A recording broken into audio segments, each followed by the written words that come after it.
Do pyramids have any spiritual significance? Pyramids. You are neither a pharaoh nor are you dead.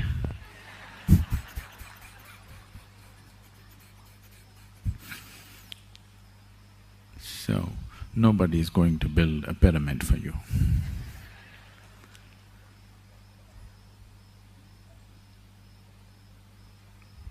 Do pyramids have any significance?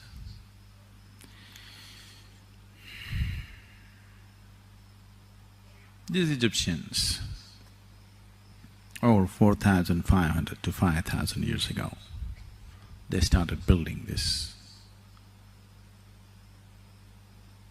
Pyramids is what you have heard about mainly because it is always the Westerners who write books.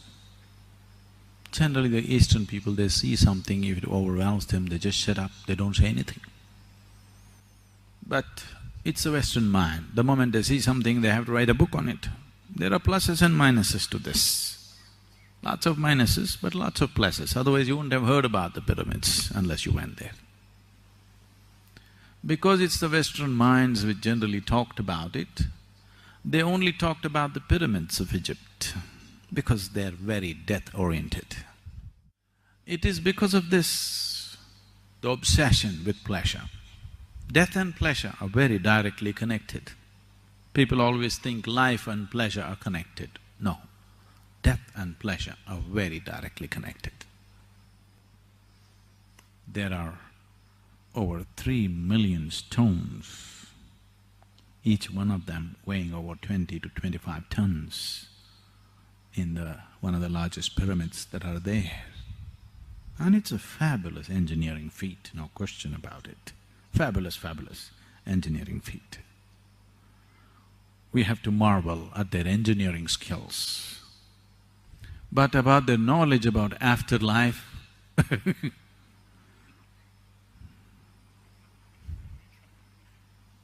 there's nothing much to say. But the most important thing in Egypt is not the pyramids, it is the fabulous temples that they built.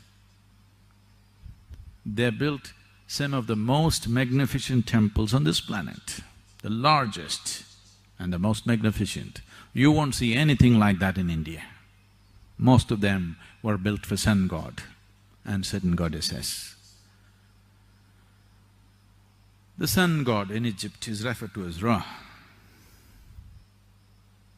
What do you call sun?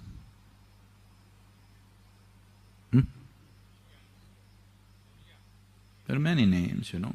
Ravi. And today, most of the world's history was written by the English, the British. Generally, either history was written by the conquering generals or by the conquering priests. Both of them are vested interests. There's a whole parallel line of history written by the French. French historians wrote history which is barely read in the world. All our textbooks, the Indian textbooks, are 100% by the British authors. So these people write a certain kind of history, which is the history of the generals and the priests. But the Egyptian culture is all about temples, huge. Somebody worships a pyramid, which is a place of death. So they are very death-oriented. So when they saw the temples full of life, music, dance, revelry, life, they didn't like it. It looked most irreligious to them. They wanted to pull down the temples, but these were too massive, massive. Massive means you would not imagine buildings like that. I would like a meditation hall like that, but the Egyptian temples are truly massive, truly massive. The Karnak temple, which is one of the well-preserved lot, which is over 4,600 years old, is something like, I may not be exact on this, I would say it is something like 20 times the Rameshwaram temple that we have, which is one of the largest temples we have. That's how large it is. And in terms of its height, it is running into, really fabulous heights. Above all, what kind of devotion must have driven these people 4 millenniums ago to handle rocks like this? Some of these pylons which they have made, which have made them stand up, which have been transported hundreds of kilometers down the river Nile and erected, they are stones which weigh over 400 to 500 tons, running to 27 meters tall. What kind of devotion must have driven these people to do this kind of work? No machines, no trucks, no cranes, just human beings. It takes phenomenal sense of devotion and sense of purpose for anybody to do this. And today French historians are writing that Egyptian culture was connected with the Vedic culture 7,000 years ago. And the builders went from here, from this land. This you can see in Baalbek temple in Lebanon, which is once again about 4,200 years old.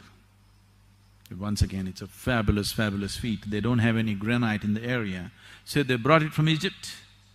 They transported it across what is now Suez Canal, and they brought it up through Syria and climbed up the mountains, which is over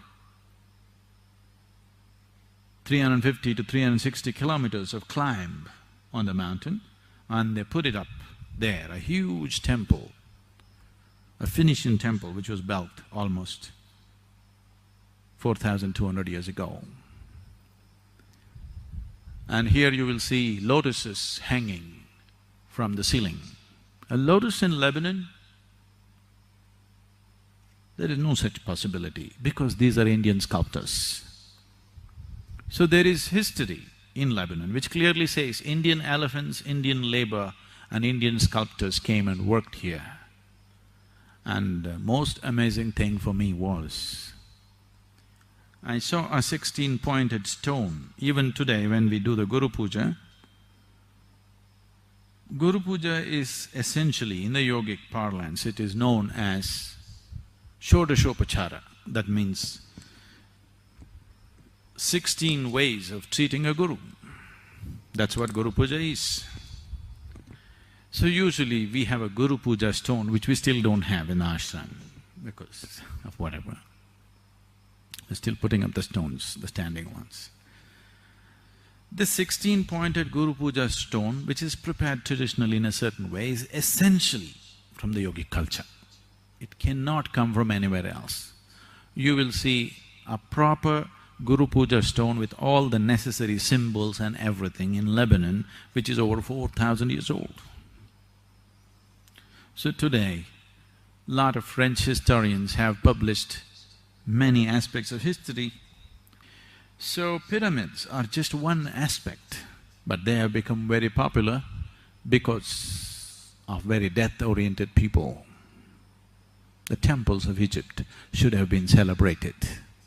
And the defacement of these temples, who did such a crime? Even a caveman, if he walks into this temple, he cannot help being overwhelmed. The columns are standing 27 meters tall.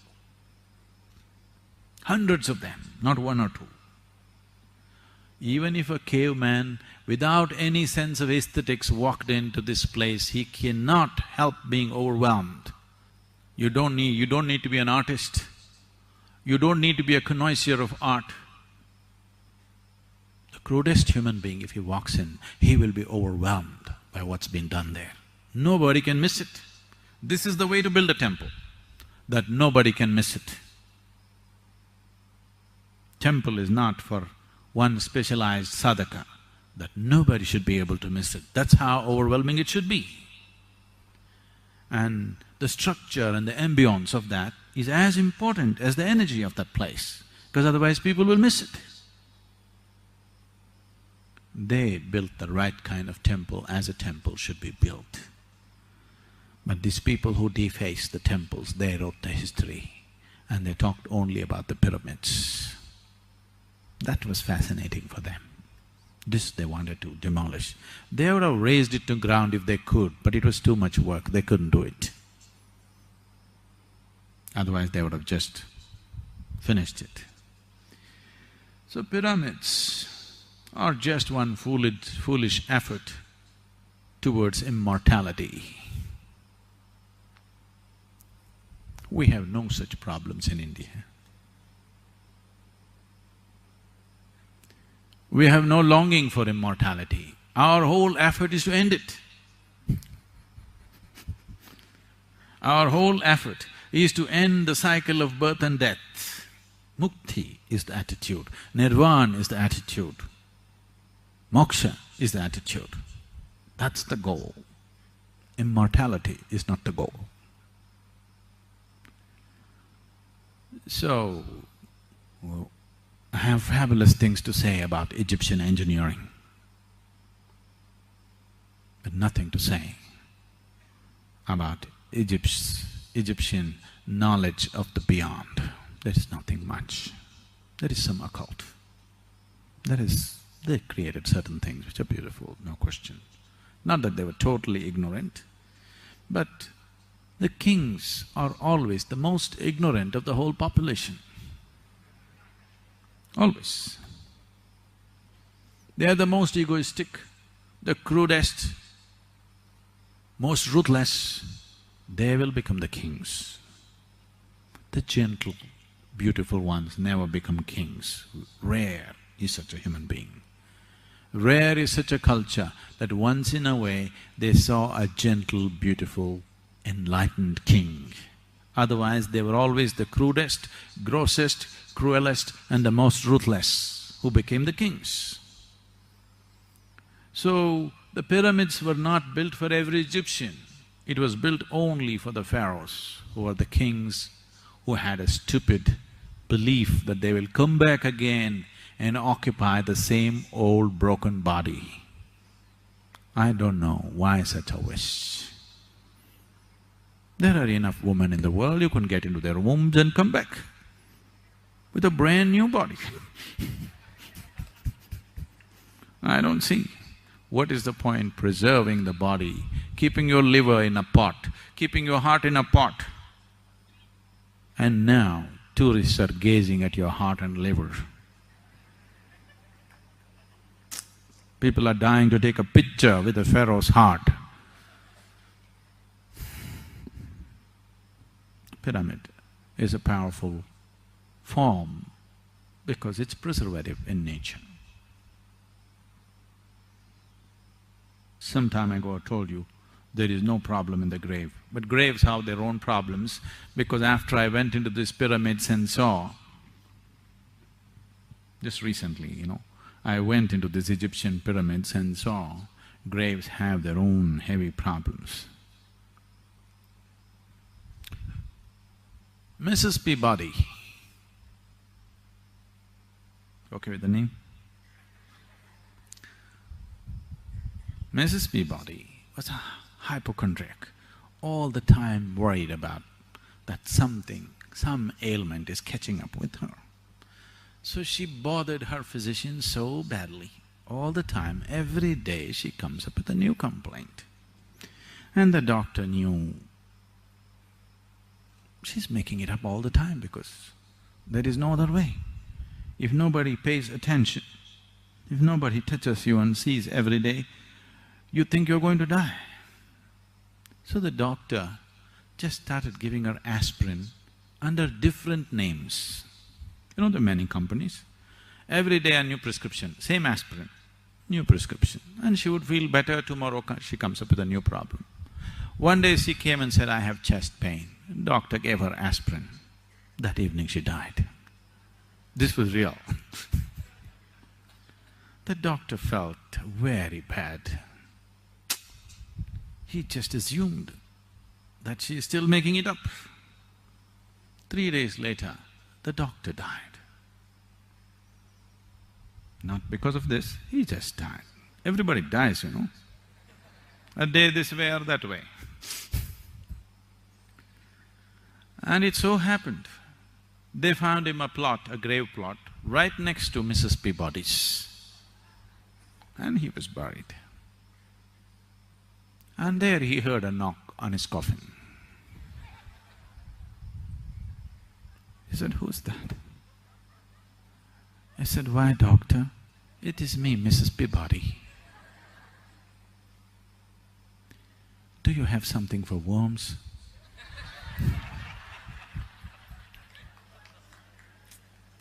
This is real.